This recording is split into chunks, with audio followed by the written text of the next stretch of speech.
예, 반갑습니다. 두 번째 시간, 우리가 지난 시간 한번 생각해 보면 소제는 곡식으로 드리는 제사라고 그랬습니다.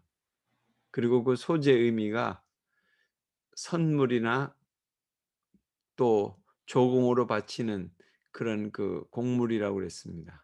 그리고 이것은 감사의 표시로 드리는 거라고 그랬습니다. 자, 다음 장 넘겨주세요. 소제는 어떻게 드리는가? 여기 고운 가루로 드린다고 그랬습니다. 그러니까 왜 고운 가루인가? 물론 이제 고운 가루만 드린 것은 아니었어요. 오늘 말씀해 보면 그것과 함께 드렸던 여러 재료들이 또 나오죠. 그런데 그 이 고운 가루의 의미를 시간과 노력에 어떤 정성을 다한다는 그런 차원이었고, 또 우리의 신앙이 온전해지기 위해서는 깨어지고 부서지는 고운 가루로, 또 언제나 고르다고 하는 그런 의미로, 그리고 네 번째는 고귀한 것으로 여겼기 때문에 그렇게 드렸다고 그랬습니다. 자, 넘겨주세요. 그래서 고운 가루를 이제 구워서 떡으로 만드는 그 이유, 그러니까 세 종류로 이렇게 만들었는데, 이 말씀을 드리기 전에 먼저 드린 말씀은, 이 소제는 어떻게 시작이 되냐면 곡식을 예물로 준비하는 과정이 첫 번째고요. 그리고 두 번째는 그 위에다 기름을 붓습니다. 기름을 붓고, 그리고 그 위에다가 유황을 놓습니다. 그리고 그 제물을 제사장에게 가지고 옵니다. 그러면 제사장은 그 가지고 온 고운 가루 한 줌과 유황을 취하게 되죠. 그리고 그것을 제단 위에 불사릅니다. 그리고 불에 사르고 남은 것은 거룩한 제물로서 아론과 그 자손들의 몫으로 그렇게 드린다는 거예요. 그러니까 여기서 제사장이 하는 역할은 불사르고, 그리고 그 거기에 그 유황을, 그러니까 가루와 유황을 한 줌과 유황을 취하는 것과 불사르는 것, 이것만 제사장이 하는 역할이라고 할 수 있습니다. 이제 이렇게 해서 고운 가루를 구워서 이제 떡으로 만드는 것이 오늘 이제 두 번째에서 다뤄야 될 내용인데, 여기에 보면 세 종류로 나오죠. 화덕에 구운 떡과 철판에 구운 떡과 냄비에 삶은 떡, 이렇게 세 가지 나옵니다. 이거 왜 이렇게 세 가지로 나누어서 할까요? 여러분, 그 음속은 다 제거하세요. 이제 주변에가 시끄럽지 않으면 자 음속을 제거하세요.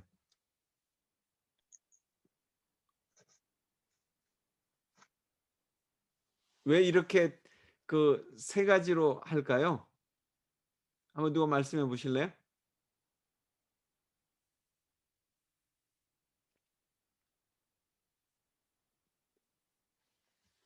추측을 한번 해보시죠.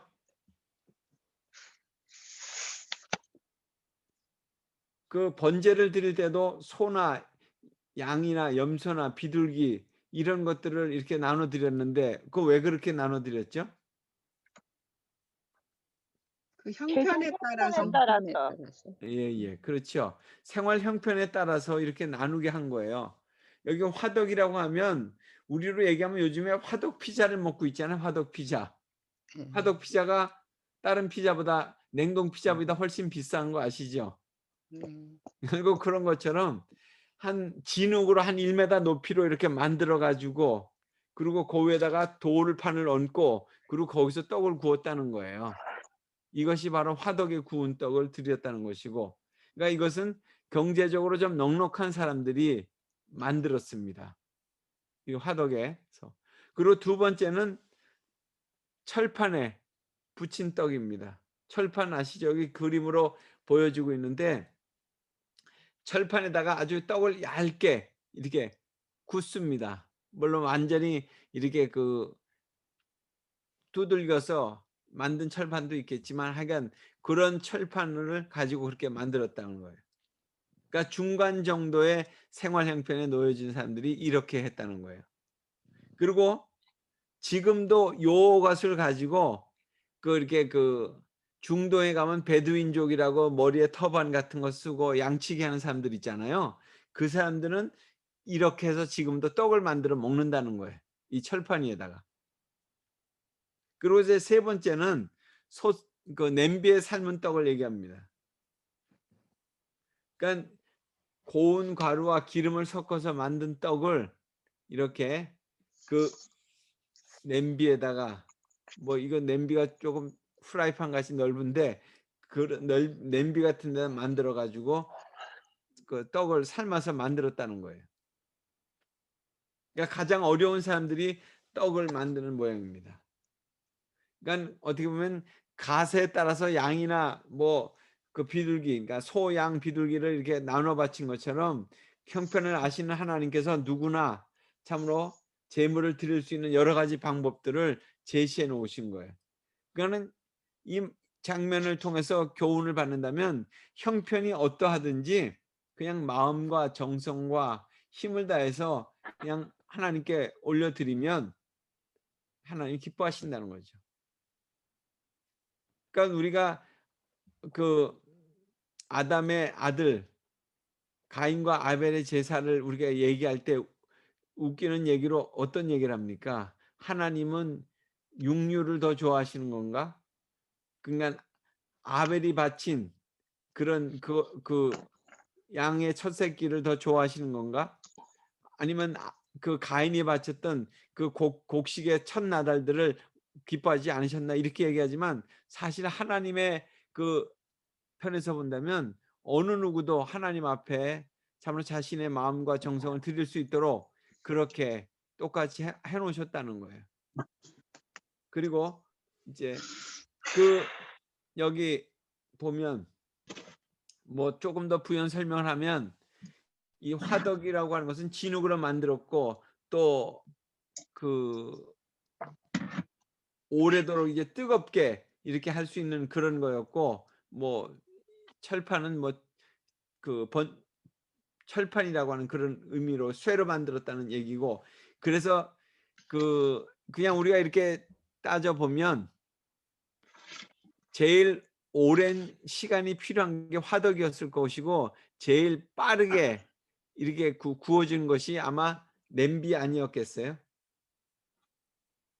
그러니까 가루가 익는데 시간 차이가 좀 있었겠죠.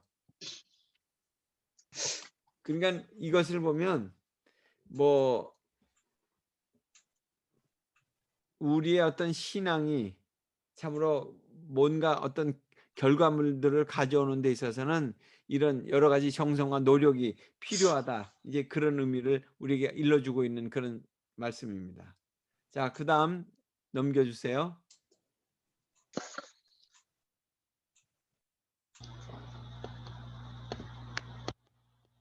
이제 소재물에 넣는 것에 대한 말씀입니다.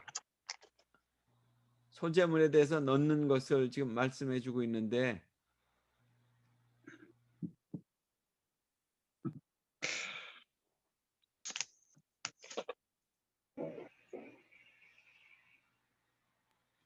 소재물에는 뭐뭐를 넣는다고 그랬어요? 여기에 지금 말씀 속에서 보면 소금, 소금도 넣고 유황, 기름도 넣고 유황도 넣고, 그런데 그런 부분들에 대한 의미가 이제 있을 터인데, 첫 번째로 기름을 넣는 것에 대해서 말씀드리겠습니다. 기름이라고 하는 것은 뭐 지금도 우리에게 다양한 종류의 기름이 필요한 것처럼 그 당시에도 인간 생활에 있어서 아주 절대 필요한 것이 기름이었어요. 그러니까 여행자들은 늘 기름을 지참하고 다녔습니다. 우리가 알고 있는 선한 사마리아 사람, 그 사람도 기름을 갖고 다녔던 거 기억하세요? 그렇죠? 그러니까 지참하는 이유는 두 가지가 있는데, 하나는 상처를 입거나 어떤 독충에 물리게 되거나 하면 그 상처에 기름을 바르기 위해서, 주로 이것은 올리브유였다는 거예요. 또 한 가지는 기름을 갖고 다니는 것이 편리한 이유 중에 하나는 뭐냐면 화폐를 대신했다는 거예요. 뭐 물건을 구입하거나 교환할 때 기름으로 가격을 정했다는 거죠. 그래서 이들이 꼭 기름을 갖고 다녔다는 거예요. 그리고 기름을 붓는 이유는 어떤 의미를 갖고 있느냐면 참으로 그 인간 생활에 있어서 절대 필요한 것처럼 하나님만을 절대로 의지하며 내가 살겠다고 하는 결단의 표시를 우리에게 일러주고 있는 그런 의미가 있답니다.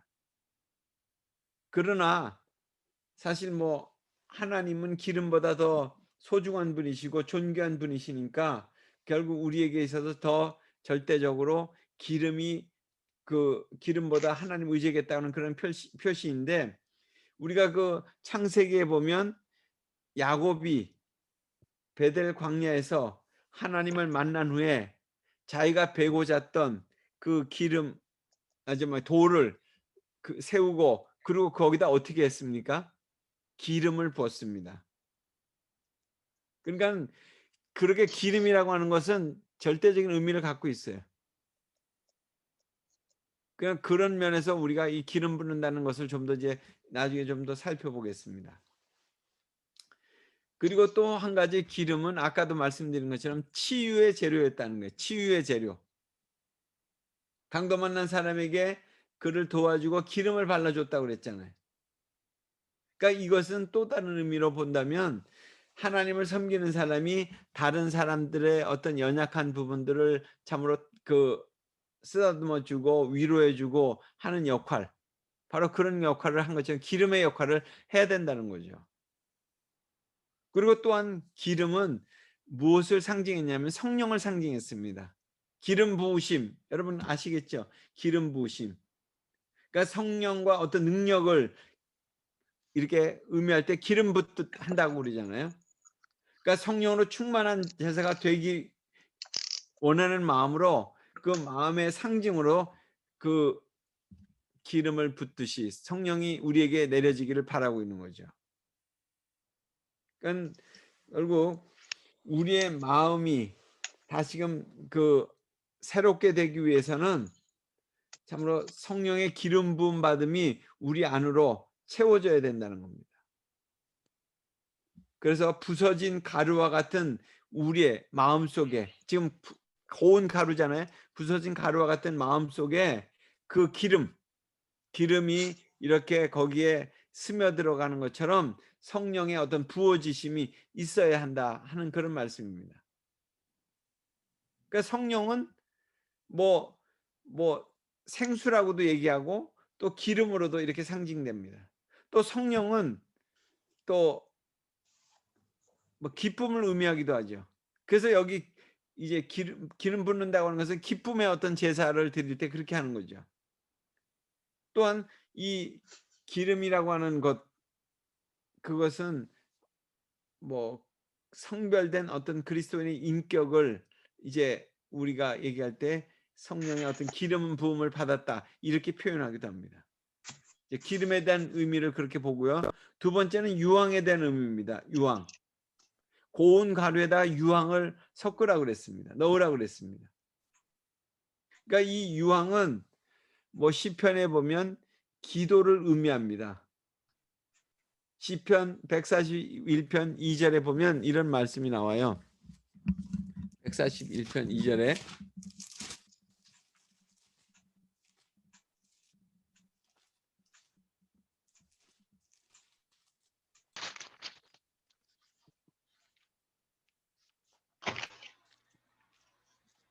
141편 2절입니다. 나의 기도가 주의 앞에 분향함과 같이 나의 손드는 것이 저녁 대사같이 되게 하소서. 이런 표현의 말씀인데 이걸 왜 넣나?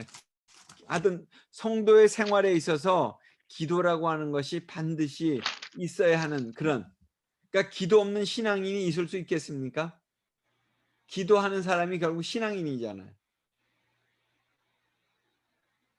그래서 오늘 여기에 보면 바로 뭐 봉사를 한다, 섬김을 한다 이런 모든 것들도 내 마음대로 하는 것이 아니라 하나님 앞에 기도하고 하나님 우리에게 주신 마음을 따라서 하나님이 주신 그 길들을 가지고 이게 섬기게 될 때 기쁨으로 섬길 수 있다 하는 것입니다. 또한 여기에 유향은 또 향내를 내고 있는데 바로 이 향기라고 하는 것이 어떤 의미냐면 하나님께 제사 드리는 사람들이 다른 사람들과 함께 살면서 향내 내는 삶을 살아야 된다. 그런 것도 의미하고 있습니다. 그러니까 교회에서 우리가 열심히 뭐 예배 드리는 것도 중요하겠지만 결국 세상 속에 나가 가지고 그런 하나님 말씀대로 충실된 그런 삶을 살아가야 되는 거죠. 그게 향내 나는 삶이잖아요. 그러니까 소재물에 기름을 넣고 유황을 넣는다고 하는 것은 바로 그런 의미예요. 기도하고 또 향내 나는 삶을 살고 하는 거죠. 그래서 그 당시에 그 뭐 우리가 알고 있는 레위기 말씀 속에서도 보면 레위기 법전에도 그런 말씀이 나오죠. 곡식을 거둬들일 때 이렇게 그 모든 것들을 다 낱낱이 거둬들이지 않습니다. 가난한 사람들과 타국인을 위해서 좀 나달들을 남겨 놓는 거예요. 또 여행자들과 고아와 과부들을 위해서 그것들을 버려두는 거예요. 남김없이 다 걷어들이는 것이 아니고. 그러니까 그런 의미가 바로 향내 나는 삶이다. 이제 이렇게 얘기하는 것이죠. 이것은 결국 하나님께로부터 우리가 받은 것인데 그것이 다 내 것이 아니고 하나님의 것을 내가 참으로 받은 것이고 결국 하나님의 것을 하나님의 뜻 가운데로 내놓는다. 이런 말씀을 갖고 있는 겁니다. 레위기의 말씀 속에서 향기를 거기까지 연결시켜서 생각해 볼 수 있습니다. 자, 또 넘겨주세요. 소재물에 넣는 것과 넣지 못해야 될 것이 있는데 넣지 말아야 될 것이 있습니다. 누룩. 그것은 뭐냐면 누룩이라고 그랬습니다. 누룩. 누룩은 물론 우리가 찐빵을 만들어 먹을 때 누룩을 넣으면은 부풀려져 가지고 찐빵을 만들어 먹는 데 좋지만은 찐빵 만드는 얘기가 아니고 여기서는 누룩은 부패한 교훈을 얘기합니다. 그러니까 누룩처럼 그렇게 번져서 사람을 오염시킨다는 거예요. 어떤 죄의 어떤 그런 그 상징물을 얘기합니다. 그래서 바리새인들과 사두개인들이 잘못된 교훈들을 조심해야 된다고 예수님께서도 여러 번 말씀하셨습니다. 그러니까 항상 성도는 자기 자신의 어떤 그 부분들을 늘 이렇게 점검해 봐야 되는 거야. 내가 하나님 앞에서 변질된 내 말씀으로 변질된 죄 지은 모습들이 없는가, 허물이 없는가 이런 것들을 늘 살펴보면서 자신의 생활을 정결케 해야 된다 하는 것입니다. 그래서 소재는 반드시 누룩을 넣지 못하게 한 거예요. 결국 누룩이라는 것이 무엇입니까? 발효시키는 거잖아요. 부풀리는 거잖아요. 결국 그것은 변하게 하는 성질을 만드는 거예요. 처음 것보다는 왕창 이렇게 커지게 만들죠.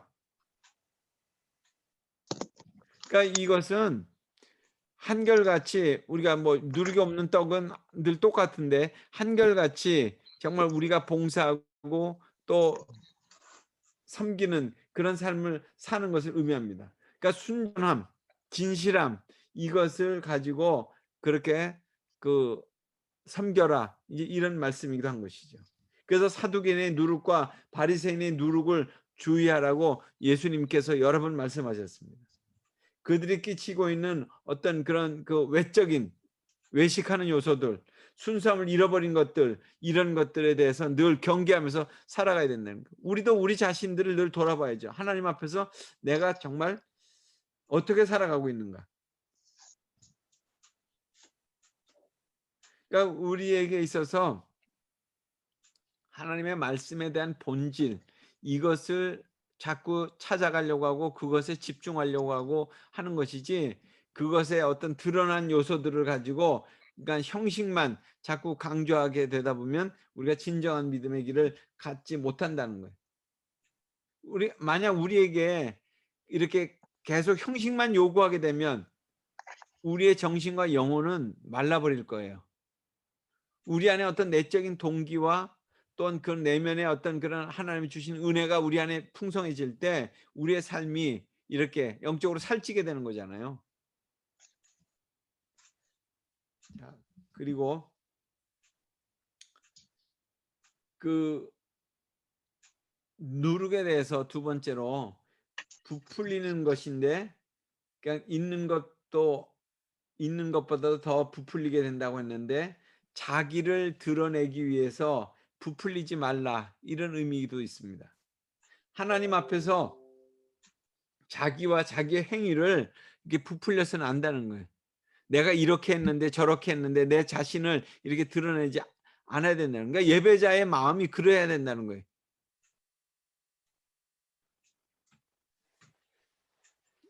그리고 우리는 우리 자신들이 조금이라도 사람들에게 인정을 받고 또 그것에 대해서 또 조금이라도 드러나기를 원하는 것이 우리의 어떻게 보면 속성인지도 몰라요.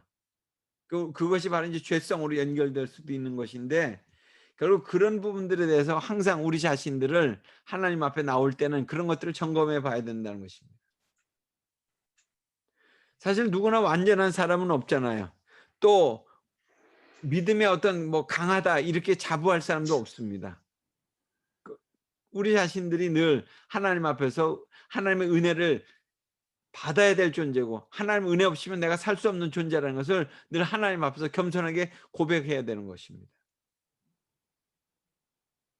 그런데 우리의 삶에 누룩이 조금이라도 있으면 우리 자신들이 마치 의로운 자처럼, 나는 말씀대로 사는 자처럼 그렇게 자꾸 갈 수 있다 하는 것입니다. 그다음에 두 번째는 꿀입니다. 꿀. 꿀은 무엇을 상징할까요? 꿀. 좋아하세요? 네. 예? 왜 좋아하세요? 유지수 권사님? 달아서요. 달아서. 네. 맞아요. 꿀을 먹지. 이 꿀이 꿀 같다. 이건 뭐예요? 달다. 달고 향기 나고 결국 계속 먹고 싶은 마음이 들잖아요. 결국 이것을 잠언에서는 유혹을 의미하고 있습니다. 유혹을. 그리고 꿀이라고 하는 것이 그 당시에 사치스러운 어떤 식물로 그렇게 분류가 됐어요.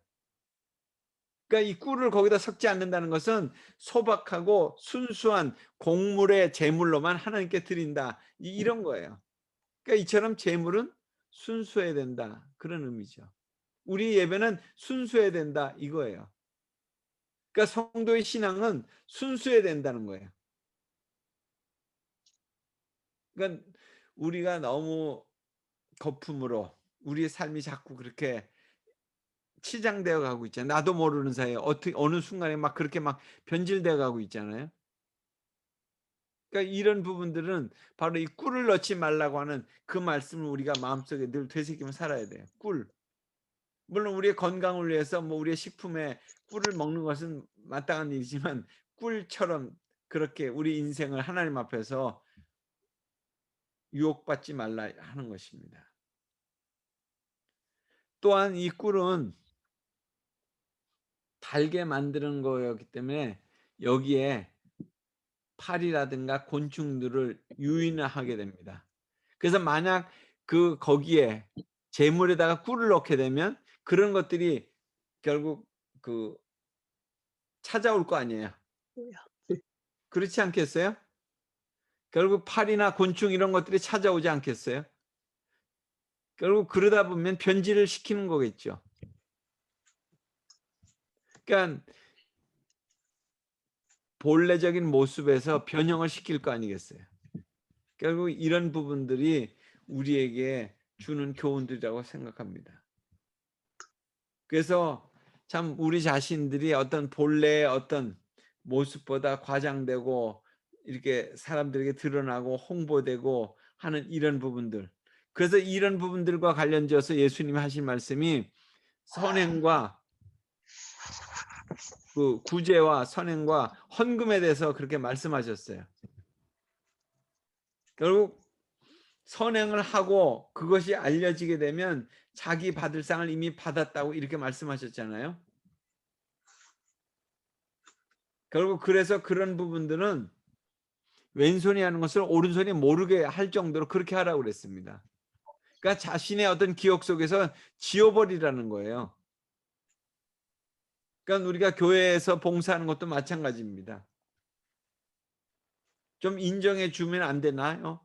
또 그것을 좀 사람들 앞에서 격려해 주면 안 되나요? 그런 기대를 우리 안에서 자꾸 갖게 된다면 그걸 하나님께 받을 것은 없어지는 거예요. 그러니까 우리가 격려와 어떤 이런 것들을 받게 되는 것은 우리의 일을 더 잘하라고 하는 그런 차원이기도 하지만 그런 것들을 너무 기대하는 것은 우리가 성경적으로 맞지 않다. 그런 말씀이에요. 그러니까 내가 그런 얘기를 아직도 들어야 된다면 나는 아직도 어떻게 보면 좀 연약한 지체인 거죠. 그것을 들어야 힘이 나니까. 자, 그 다음에 소재문에 넣지 말아야 될 것을 말씀하고 있습니다. 첫 번째가 소금입니다. 넣어야 소금. 될 것. 넣어야 될 거. 아, 넣어야 될 것. 넣어야 될 넣어야 될 것이 소금입니다. 소금은 무엇을 의미하죠? 불변. 부패된 것을 막는 거예요. 네, 부패되는 걸 막는 거예요. 또 변치 않는 거죠. 네. 또 뭐가 있습니까? 소금으로 씻는다. 이거 뭐예요? 청결 정결. 깨끗. 네, 청결하게 하는 거잖아요. 그러니까 누룩과 꿀과는 정반대로 변하게 하는 성질이 바로 이 소금입니다. 그래서 고대 어떤 그 아랍인들은 언약을 체결하고 또 공동 식사를 할 때는 소금을 나눠 먹었다는 거예요. 그러니까 우리가 이제 이렇게 약속을 했으니까 변치 말자 이런 차원에서 소금. 그래서 여기 13절에도 보면 반드시 이 언약의 소금을 넣으라는 거잖아요. 여기 13절 말씀에 보면 내 모든 소재물에 소금을 치라. 내 하나님의 언약의 소금을 내 소재에서 빼지 못할지니 내 모든 예물에 소금을 드릴지니라. 그러니까 하나님이 그렇게 말씀하셨어요. 변치 않도록. 누룩은 변하지만 소금은 변하는 것을 막아준다고 그랬습니다. 그러니까 나의 마음도 변치 않는 것을 다짐하고 또 다짐하라는 거예요. 언약의 소금을 넣으라는 것은. 그러니까 하나님 앞에서 변질되지 않고 순수한 싱싱한 그런 믿음으로 소재를 드리라는 거예요. 그러니까 예물은 정성을 다하되 정결하고 변하지 않고 순수하고 소박한 것이 좋다는 거예요. 그러니까 그들이 그렇게 예물을 드릴 때마다 그런 의미들을 그 마음속에 이렇게 되새기면서 예물을 드렸다, 제사를 드렸다, 예배를 드렸다 이것을 생각해 본다면 오늘 우리의 예배는 정말 생각할 게 너무 많아요. 그렇지 않겠어요? 하나의 어떤 그냥 그 형식 속에 또 우리가 해왔던 그런 방식대로 그냥 그렇게 참여하고 그냥 나가는 거잖아요. 들어왔다 나가는 거잖아요. 예배당에 들어왔다 나가는 거잖아요.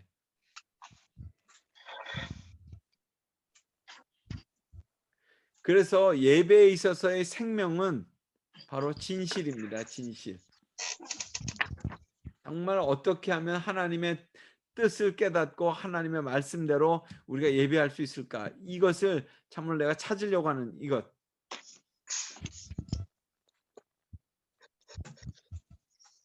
변질되어 가고 오염되어 가는 이 세상 속에서 참으로 변치 않는 그런 그 하나님의 말씀과 함께 그 뜻을 되새기면서 하나님 앞에 나아가는 것.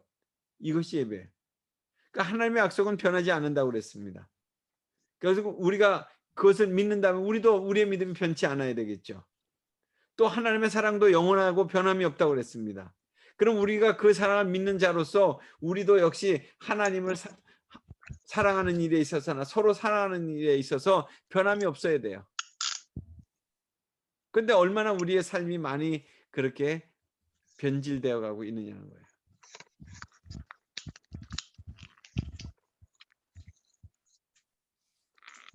결국 우리에게는 한결같으신 변함없으신 그런 예수님의 사랑이 계속 필요한 그런 은혜가 우리에게 필요하다는 것입니다. 여기 마지막 보면 화목이라고 하는 부분 나옵니다. 아까 뭐 말씀드린 그런 내용, 화목을 위해서 소금을, 또 여기 마태복음 5장 13절의 말씀을 보면 소금이 그 맛을 잃으면 그냥 밖에 버려서 사람들에게 밟혀진다고 그랬어요. 소금은 짠맛이 있어야 되는 거예요. 그 맛을 잃어버리게 되면 그렇게 된다는 거죠. 우리가 소금이라는 것을 잊지 마셔야 돼요. 우리가 소금 같은 존재로 살아가야 되는 것을 잊지 마셔야 돼요. 우리가 예배 드릴 때마다 아 그래 나는 그렇게 화목을 위해서 소금을 치라고 하셨는데 관계에 있어서 또 그리고 짠맛을 잃지 않는 그런 소금으로서의 삶을 살아가야지 하는 것입니다. 자, 넘겨주세요. 7번째로 소재물 중에 일부만 아까 그 기념물로 바친다고 그랬습니다. 하나님께. 그리고 나머지는 제사장에게 준다고 그랬습니다. 그는 일부분을 제사장이 제단에 불살라 바치고 그러니까 그렇게 드려짐으로 인해서 결국 하나님이 기억하신다고 하는 것으로 이 소재가 이제 맞춰지게 되는 것이죠. 자, 오늘 말씀 소재의 2번째 시간을 같이 나누었습니다. 하여튼 그 말씀 속에서 여러분이 모두 다시 한번 정결한 예배 또 하나님이 참 기뻐하시는 어떤 그런 그 기쁨의 예배 순결한 예배가 되어질 수 있게 되기를 바랍니다. 같이 기도하겠습니다. 하나님 오늘도 우리가 소재에 대해서 말씀을 나누었습니다. 고운 가루를 참으로 정성껏 빻아서 준비해 온 것들을 이렇게 주님께 올려드리게 될 때 참으로 거기에 넣어야 될 것과 넣지 말아야 될 것들이 분명히 있었음을 저희가 기억합니다. 하나님 정말 변치 않는 그리고 한결같은 하나님 앞에 우리가 그 소재 가루가 되어서 고운 가루가 되어서 올려지는 그런 예물을 드리는 예배자가 되게 해 주시옵소서. 그래서 변치 않는 하나님에 대한 믿음을 가지고 그 사랑을 받은 자로 그렇게 살아가기에 부정없는 예배자로 매번 하나님 우리의 삶을 변화시켜 주시옵소서. 예수님 이름으로 기도합니다. 아멘.